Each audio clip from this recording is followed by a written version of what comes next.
Hello Scorpio and welcome to my channel Attila Tarot. In this video we're going to take a look at what kind of energies you can expect in the month of April in the areas of love and relationship. As usual, this is a general reading, so please pay attention to those messages that are relevant to you and let the others go.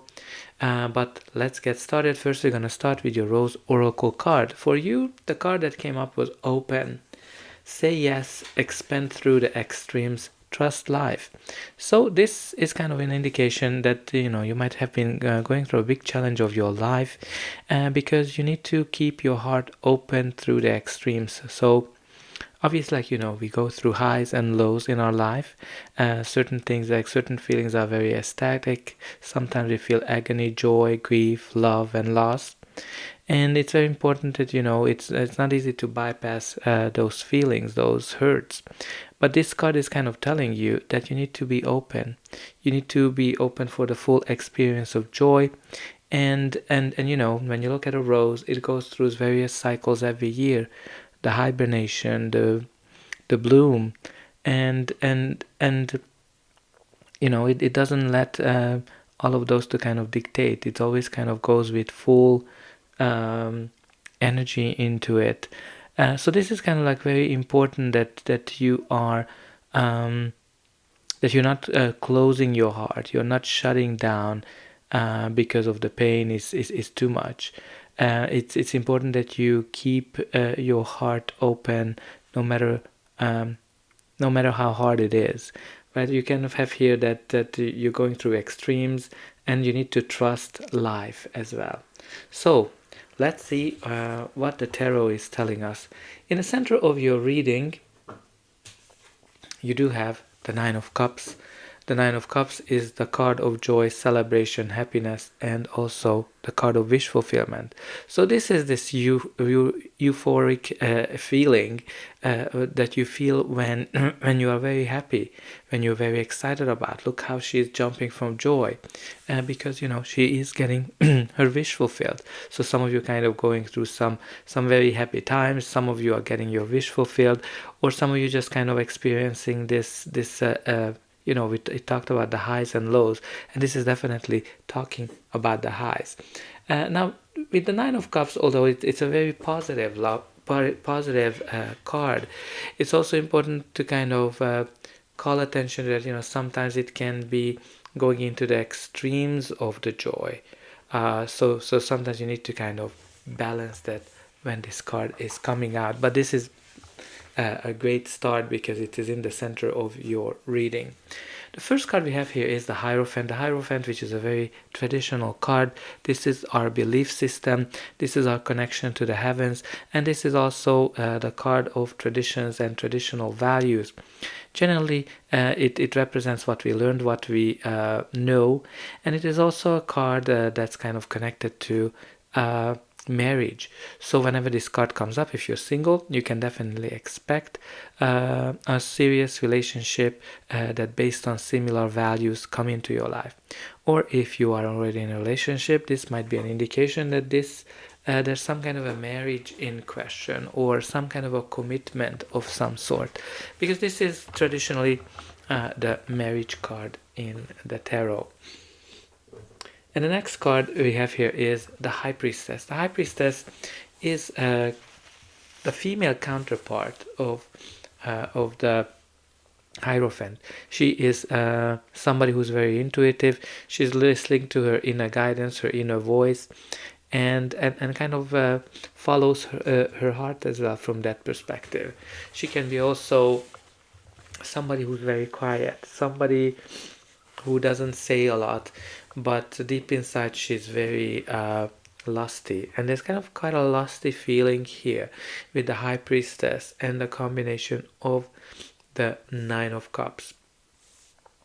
Interesting that you have both the Hierophant and the High Priestess. So some of you need to balance your inner feelings, your intuition versus whatever you're being told, whatever your environment is telling you, whatever you learned. And you also have the Nine of Wands, which is the card of the wounded soldier. Like, this is the card that's kind of telling me that some of you are feeling very exhausted, very tired. So for example, this can be that maybe you've been looking for love, looking for a relationship, and you've been going through this cycle of meeting people, and you're just getting very exhausted from it, because you're like, okay, I've been through many dates, but I just don't know which of these frogs will turn into a prince. But when this card comes up, the message is that you need to keep pushing through. You need to keep going, because you're very close to achieving your goal. Now, even if you are in an existing relationship, it might be that you've been kind of balancing like two people here. That might be a perfect match with the Hierophant and the High Priestess. But with the Nine of Wands, there's something that makes you very exhausted. Maybe you put a lot of effort into this, and or they're just balancing things.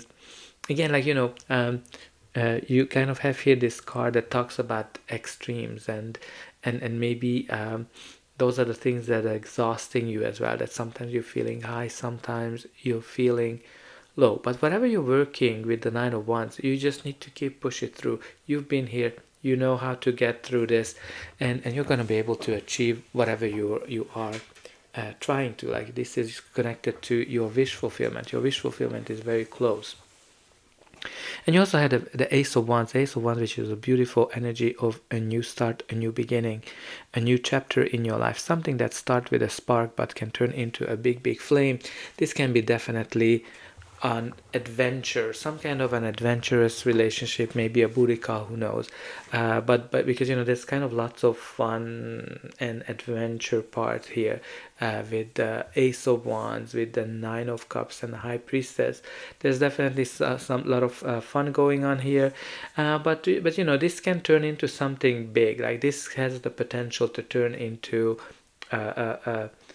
from a little sparky of feelings and into a big relationship.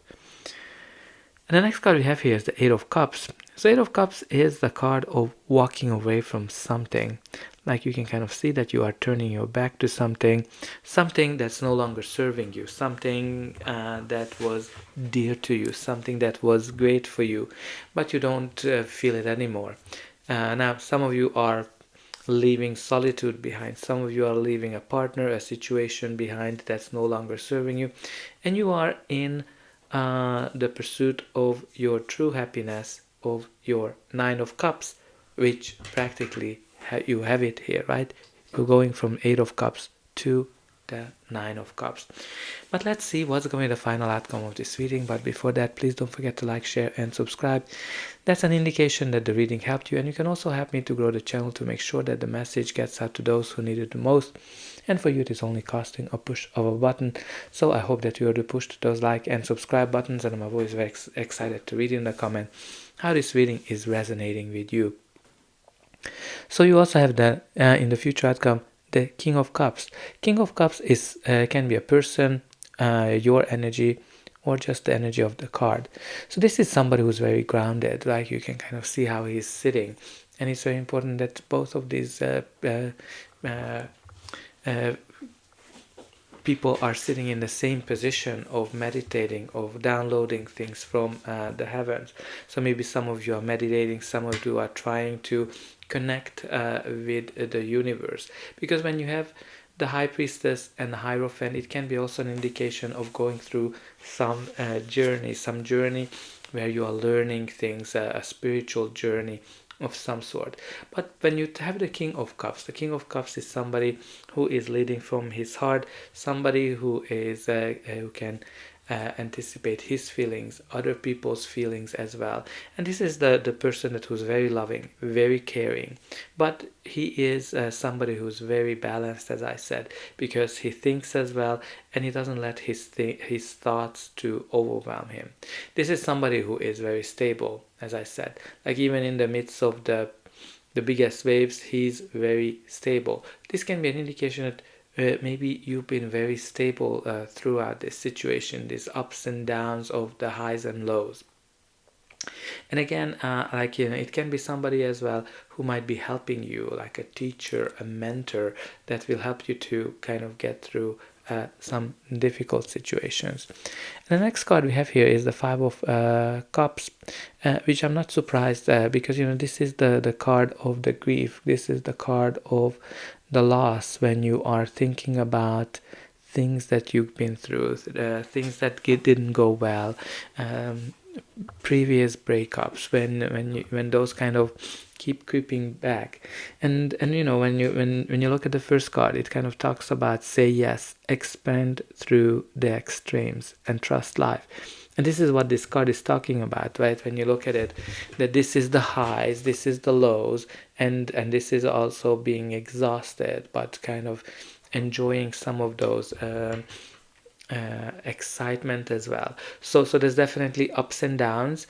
I don't necessarily think that this is like a future breakup. I think this is just an indication of what you've been going through, that sometimes you're feeling very happy, very excited, you're jump for joy, and then you're getting into this sad phase where you are kind of going through all the negatives and whatever happened to you. But you need to kind of pay attention to the Five of Cups. Five of Cups is telling you that not everything has been lost. You're going to have new opportunities that come into your life that's going to make you even happier than all those things that you lost in the past. And the last card we have here is the Six of Cups. So Six of Cups is a very kind balance. It's a card that's all about balance, right? Balancing your feelings, emotions. This is also a card when you're kind of going back into memory lane. You're kind of rethinking whatever happened to you, and you kind of feels very nostalgic about it. You're kind of feeling that, oh my God, those good old times. It might be also that some of you are connecting with somebody from the past, like a childhood friend, an old co-worker, or an ex, or somebody who was important for you, and maybe there's some pets involved with it too. But this can be also that some of you are kind of going back to those feelings from the past where you were kind of very sad and anyway, like it can be as well that some of you are connecting with an ex, somebody who made you sad. But let's see what is at the bottom of the deck. The bottom of the deck is the Devil, which is like like in this reading, I kind of sense that somebody from the past, somebody who made you sad, but seemed to be kind of maybe coming back to you and trying to seduce you to go back to this person. Because the Devil is somebody when you're kind of feeling stuck, when you're feeling in that you're not able to get out of a situation, but it always has a very attractive side. Maybe you are kind of good match from a sexual perspective, or whatever it is. There's something that kind of attracts you about whatever this devil is in your life. Obviously, this can be also a card of addiction or a dependent relationship. And if you're single, some of you might be going through a cycle of having fun, having adventures, but without the emotional fulfillment. So I think what's important here is that you need to trust life. You even when you're kind of feeling down, try to be positive and keep a good mood, and don't and very important that you balance things in your life. You have the Six of Cups and you have the Devil. The Devil always comes up when you need to pay attention to balance, and I think by trusting life and even having an open mind, an open heart, and saying yes even if you have doubts, it's very important for your process of healing. So that's all I have for you. I hope that this reading helped you, and I'll be able to welcome you again.